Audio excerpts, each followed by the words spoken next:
What's up everyone, welcome back. This will be the last build video that I do until Content Patch 2 releases and is an update to my previously named Purifier build. So let's take a look at where we left off with this character in the last video in some pretty crappy gear and not being able to hit any harder than 10k DPS. So again, this is where we left off in the last video that I did about this character, the Purifier. You can find that video on my YouTube in the Wolcen Lords of Mayhem playlist if you really want to take a look. He is a one-handed melee spellcaster hybrid, and I personally absolutely love this setup. I love being able to take full advantage of melee DPS while being able to utilize Winter's Grasp for crowd control, Bulwark of Dawn to heal myself, and of course, teleporting is just so nice. So this gear is what I had equipped while getting leveled up before I grinded my arse off and filled my stash with a bunch of okay stuffs. But depending on your luck though, it does take a bit of time to grind a set of decent gear, which unfortunately you will need to do if you want a decent character at this point in time.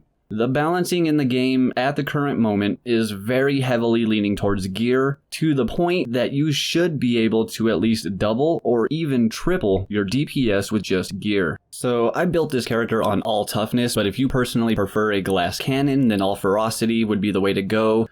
This is the old skill tree where we left off in the last video, but we're gonna just get rid of it.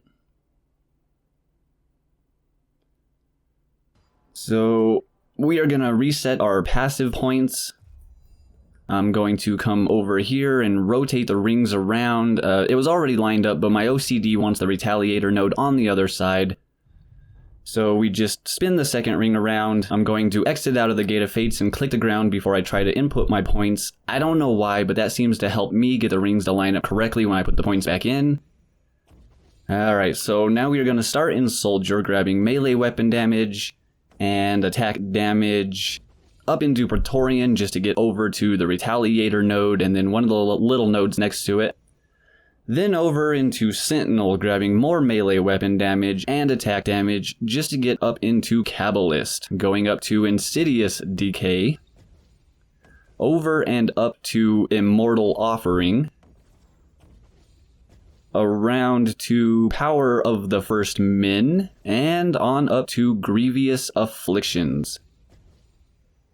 Then over into Warmonger for Bestial Frenzy, a ton of attack damage and melee weapon damage, and over to Manic Slaughter.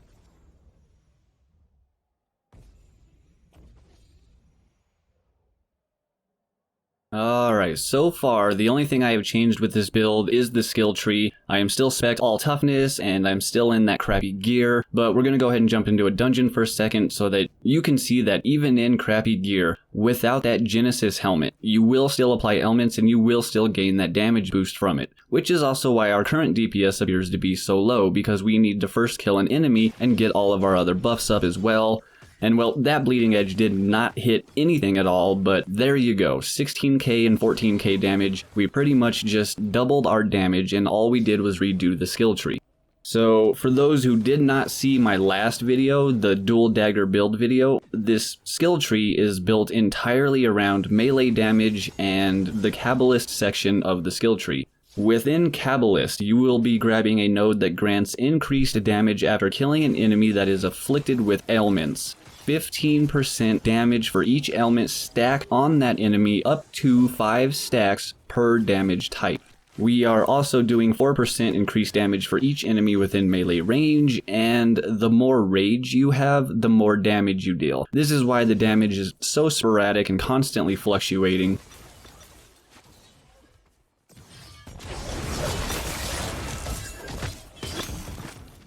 Alright, so let's take a look at what this build could look like if you spend the time grinding for gear. We're still spec'd all toughness, and the average damage, well, remember that this build not only does more damage with the more rage you have, but it also gains damage buffs from using Winter's Grasp and Bulwark of Dawn. Sovereign Shout is modified to grant bonus all resistance, so since we have the Retaliator node, the Shout should also add a tiny bit of damage as well.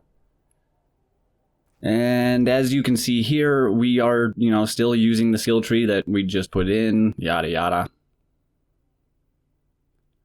However, we now have a full set of some, well, okay gear. They are not the exact pieces that I would prefer, but you know, we use what we can get, so anything with plus to toughness, plus to health and or max health, resistances, anything with flat damage added to attacks, preferably sacred or shadow damage, but anything you can get will help. I am using a Seal of the Arbiter, so anything with attack speed score to try and help cancel out the negative attack speed modifier on the ring. A socketed belt would definitely be preferred here, but I mean, O'Malley's really isn't the worst. The gloves add a nice bit of physical damage and agility for attack speed. You definitely want a socketed chest piece so you can put in 3 plus to max health gems. You know, the other arm, and same for the pants though. You'll want a socketed pair so you can insert 2 more max health gems.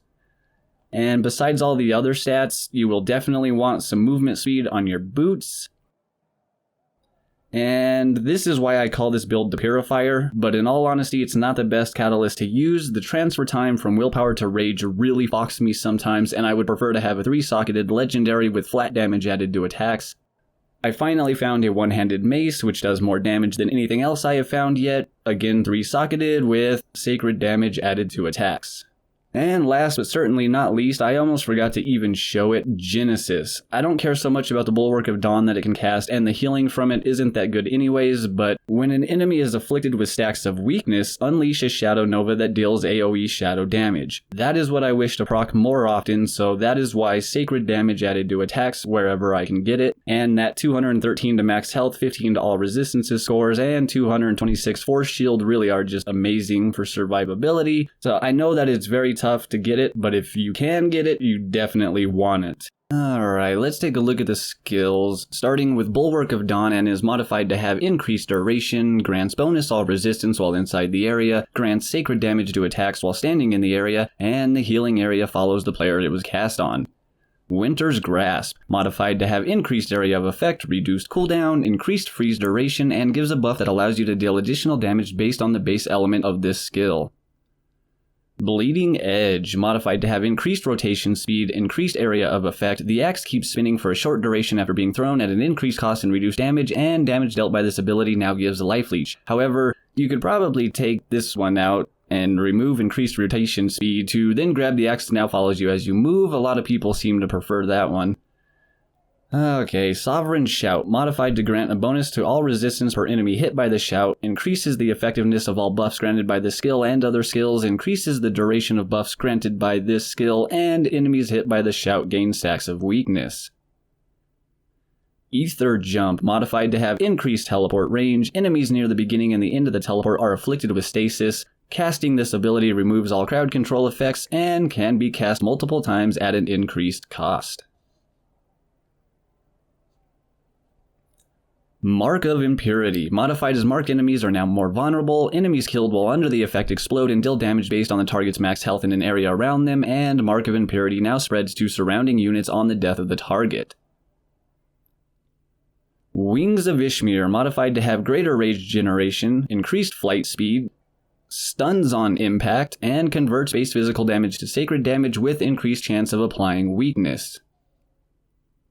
And Tracker's Reach, modified to have increased range, gain rage for each enemy hit by this ability, reduced cooldown, and pull enemies from all directions. Whoa, Stony, what are you doing? Man, you can't even use Mark of Impurity with a mace and a catalyst. I know, but you can use it with a mace and a dagger, haha. Another great thing about this game so far is just how versatile your build can really be, and sometimes you don't even need to change up your gear or your skill tree. You just simply swap out your offhand weapon and then change up your skill bar to whatever the new playstyle is. For example, this here is the same exact build, same gear that I just showed, and that same exact skill tree. However, I have replaced the catalyst in my offhand weapon slot with a dagger and then rearranged the skills on my skill bar. Now I have access to Mark of Impurity and all of the AoE explosions that come with it. I think that some people out there would actually prefer it this way because they just love being able to curse the bosses with Mark of Impurity, making them more vulnerable and easier to kill. But I actually don't. I personally prefer the original setup. It does a tiny bit more damage, it has better crowd control with Winter's Grasp, and nothing at all beats teleport. It's not only the fastest way to travel in the game right now, but it can also be used to dodge enemies' attacks when and if you are out of stamina, which I am usually always out of because I use dodge roll all the damn time. I love it, but again, that is just my own personal preference, and there is nothing wrong with it not being yours. So experiment, try new things and change it up. Adjust and tweak it until you are happy with it. And just remember, it doesn't matter what kind of build you are making, better gear will equal a better character. So yes, because trading is not implemented yet, grinding your ass off you will have to do for any build. And just for the sake of all of you who are watching these videos getting tired of watching some dude running veteran +1 dungeons because he personally just doesn't give a crap about going any higher at this current point in the development of this game. I mean, Content Patch 2 will be here soon enough, and with it, of course, more changes to the game, and if I remember correctly, another balancing pass. But just because I personally see no point in going any higher, and so I just jump into a quick veteran +1 dungeon for the build video, does not necessarily mean that it is the build's maximum potential. I do kind of apologize for this because it doesn't really showcase the builds very well, but it's just attributed to the state of the game at this current point in time, constantly changing, and with another big update coming soon before the actual release of the game, where everything will get wiped anyways. But so if you look over on the right hand side of the screen underneath minimap where it says choice that matters, you will also see that it says expedition plus 130% to magic find and 13 to enemy level. Max level for the player is currently level 20, so that 13 to enemy level means that you are level 20 fighting enemies that are level 33.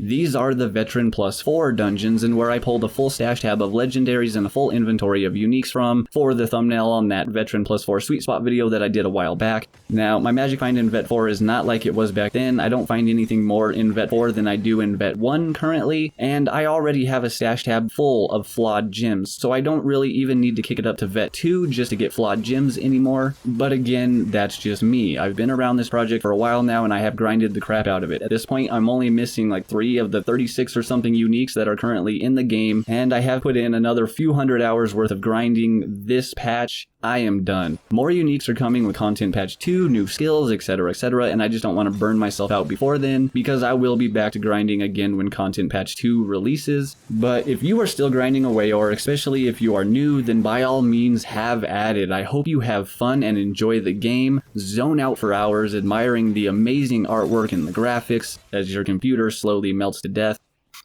Smells like CryEngine. I do have a couple more videos already in the works for you all. One is playing catch up on all the news that I have not covered yet, which I will still continue to cover the news updates until Content Patch 2 releases, and the other video is about multiplayer. I will try to get those out as quickly as possible, so be sure to stay tuned for that. But for now, take it easy everyone. I hope you all enjoy the rest of your day, and hopefully I will catch you all again next time.